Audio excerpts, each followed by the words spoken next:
नमस्कार बच्चों, मैं हूँ आशीष मीणा और आप देख रहे हो हमारे YouTube channel exam study centre हो।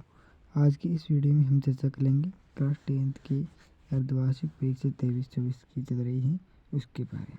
यहाँ 23 और 24 ओके। जो हिंदी का पहले का पेपर है उसके बारे में हम चर्चा करेंगे। ओके, जो हमारा पहला क्वेश्चन है गद्यांश का, अपठित गद्यांश का, जो बिना पढ़ा हुआ होता है और पूर्णांक कितने का होता है? 70 का। ओके,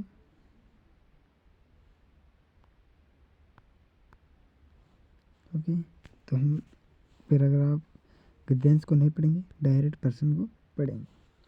तो हमारा पहला क्वेश्चन है, ईर्ष्यालु व्यक्ति किस आदत के कारण दुख उठाता है? क्या प्रश्न है? ईर्ष्यालु व्यक्ति किस आदत के कारण दुख उठाता है? तो इसका उत्तर होगा दूसरों की वस्तुओं को देख। तीसरा होगा दूसरों की वस्तुओं को देखकर।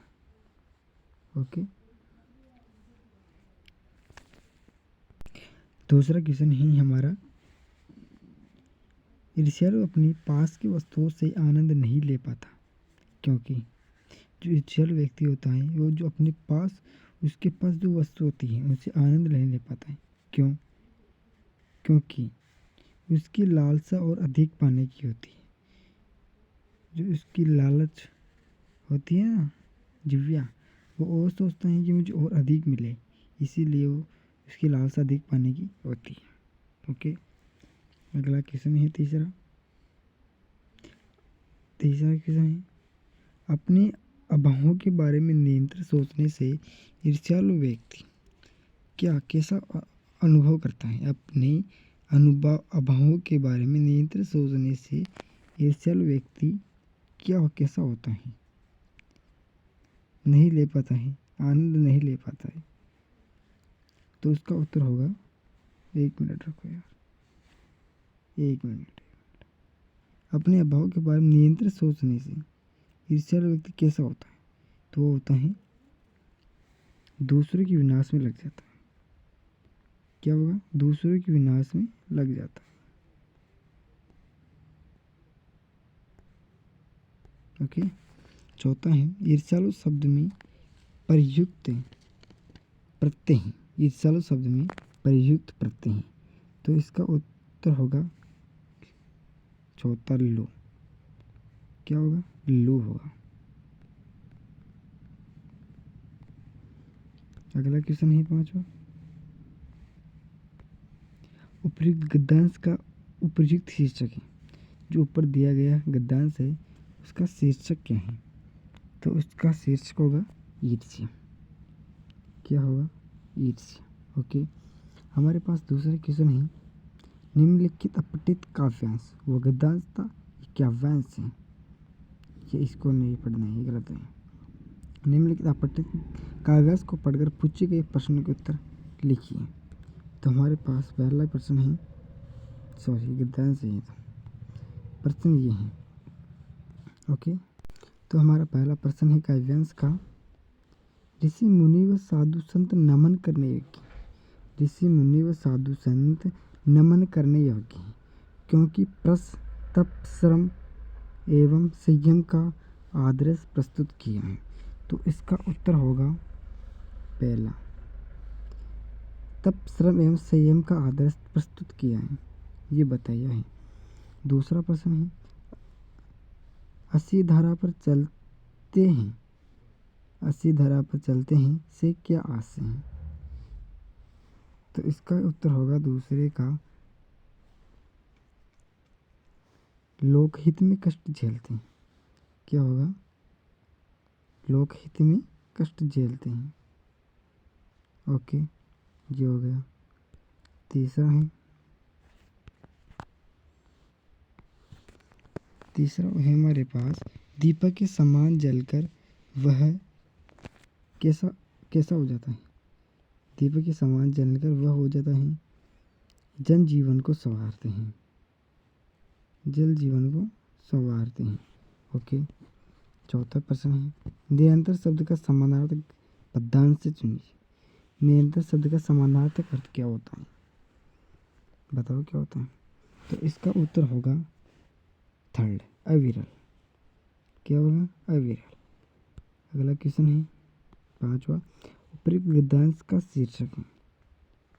उपयुक्त काव्यांश होगा यहाँ पर, क्या होगा, काव्यांश का, या पद्यांश को दिक्कत वाले बात नहीं है, तो पद्यांश का शीर्षक होगा। तो हमारे पूजनीय ऋषि मुनि, हमारे पूजनीय ऋषि मुनि। ओके, खंडक है, इसमें दिए गए बिंदुओं के आधार पर निम्नलिखित में से किसी विषय पर लगभग 300 शब्दों में निबंध लिखना। ये 22 और 23 में पूछा गया था। ओके, और आगे भी हैं, ये हैं इन पे लिखने आना है 300 शब्दों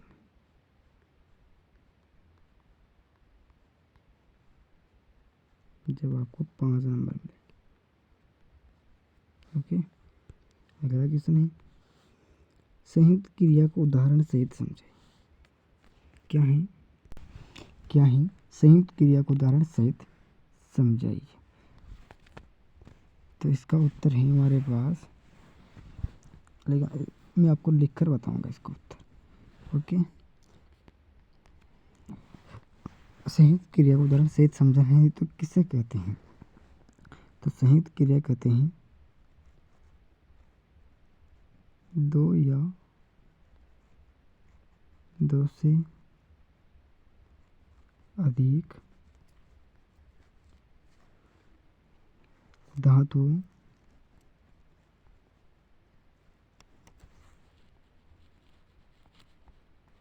धातुओं के योग से बनने वाली संयुक्त क्रिया।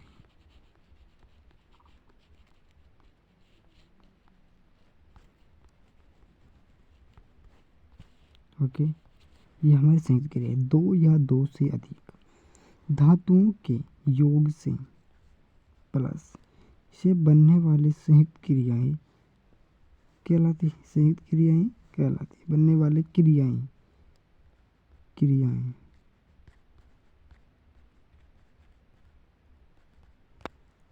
क्या कहलाती है, संयुक्त क्रिया कहलाती है। ओके, उदाहरण भी देना है। तो उदाहरण है पहला, उसे बच्चा खेलता दिखाई देता है।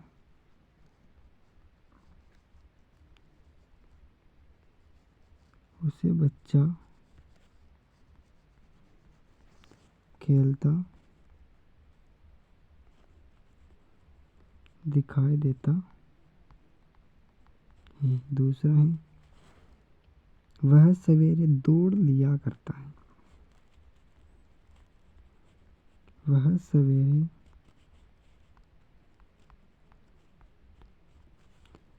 दौड़ लिया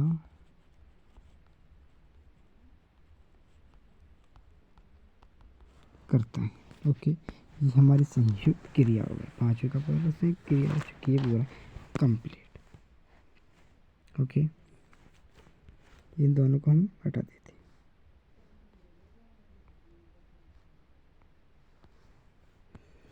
और दूसरा है, पांचवे का दूसरा, मोहन पुस्तक पढ़ता है। वाक्य में कौन सी क्रिया है, उसकी परिभाषा लिखिए। ओके, तो इसमें है सकर्मक क्रिया, क्योंकि पढ़ने का काम कर रहा है ना। जैसे मोहन पढ़ता है, मोहन पुस्तक नहीं, मोहन पढ़ता है, पढ़ता है बस, क्या पढ़ता है पता नहीं, तो सकर्मक क्रिया होगी, सकर्मक क्रिया। ओके, सकर्मक क्रिया हो गई।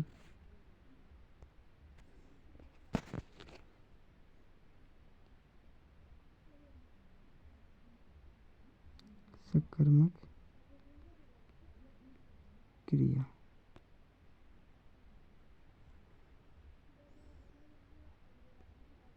एक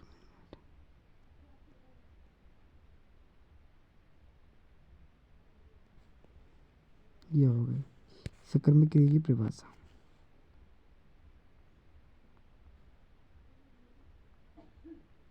क्रिया का फल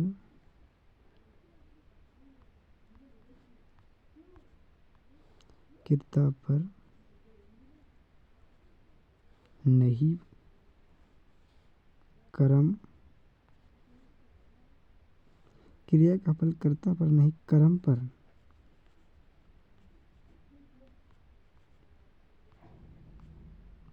पड़ता है, वह सकर्मक क्रिया कहलाती होती है। ओके, सकर्मक क्रिया हो गई।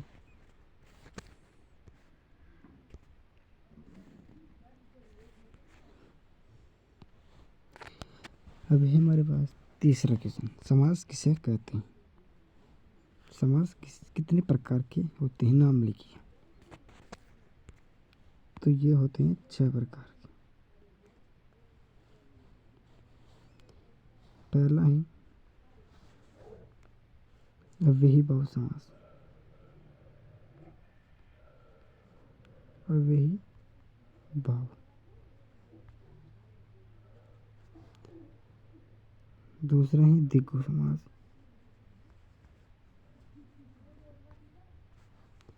तीसरा है तत्पुरुष समास, चौथा है कर्मधारय है,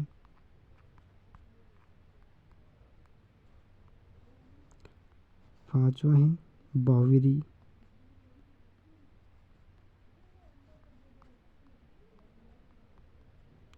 छठा है द्वंद्व समास,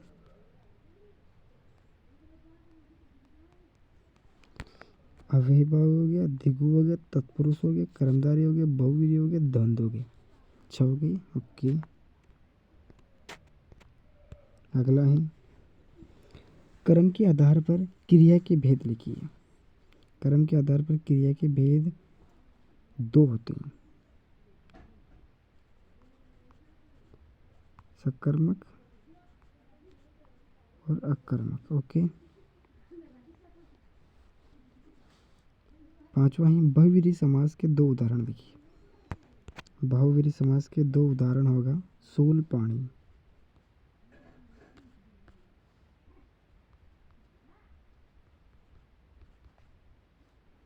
दूसरा है चतुरानन।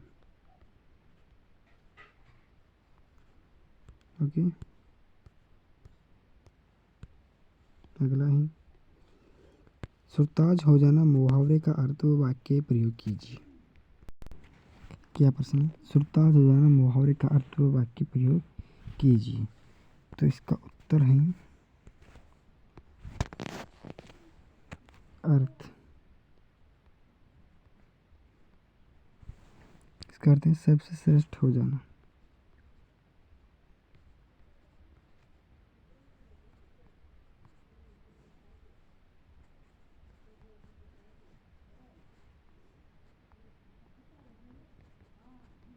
वाक्य प्रयोग, कुशल कलाकार अपनी कला के बल पर ही सबका सरताज हो जाता है। ओके, अगला है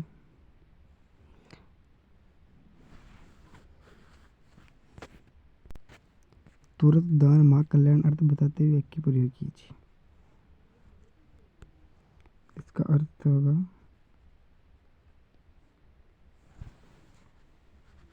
शुभ कार्य में देर ठीक नहीं।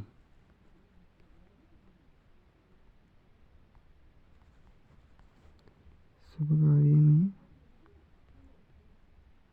देर ठीक नहीं। वाक्य प्रयोग है प्रधानमंत्री रोजगार योजना में ऋण मिला है तो तुरंत कार्य करना लगा लो। ओके,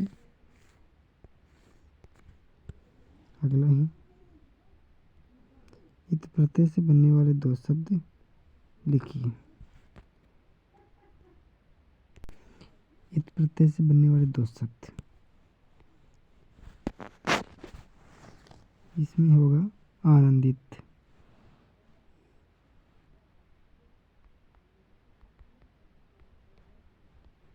दूसरा है बाधित। इत क्या है? इत। ओके, ये तो हो गया। अगला है उत्पत्ति के आधार पर शब्दों के प्रकार बताइए। उत्पत्ति के आधार पर शब्दों के प्रकार 4 होते हैं। कितने थे? 4। पहला है तद्भव,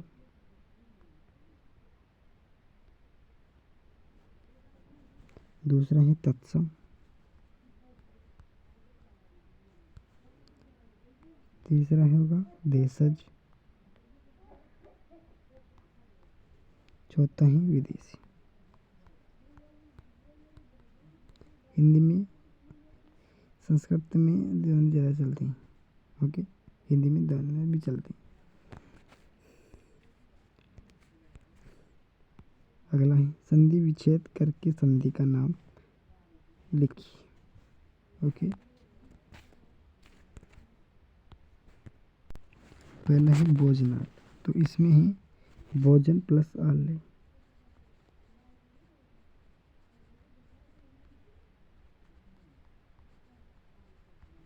इसमें है दीर्घ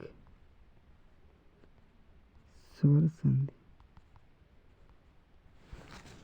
अब है आगे दिग्गज, दिग्बाल, इसमें है दिक प्लस आल।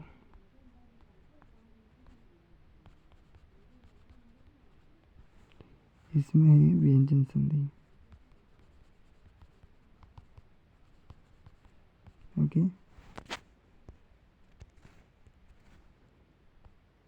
अब 10वां निम्नलिखित 8वां और 9वां पैसेज है, तो पैसेज किताब में से याद करना है। 10वां निम्नलिखित प्रश्नों में से गिने 6 प्रश्नों के उत्तर एक एक शब्दों में लिखिए। हर पार्ट में से आपको 2-2 के याद करना है। ओके, 11वां निम्नलिखित प्रश्नों में से किन्हीं 4 प्रश्नों के उत्तर लिखिए। हर पार्ट में से आपको एक एक प्रश्न याद कर लेना ही, 2-2 करने लेने। 12वां 13वां यही का 5 प्रश्नों के उत्तर लिखना है। 14वां है किन्हीं 2 प्रश्नों के उत्तर लिखिए। ओके,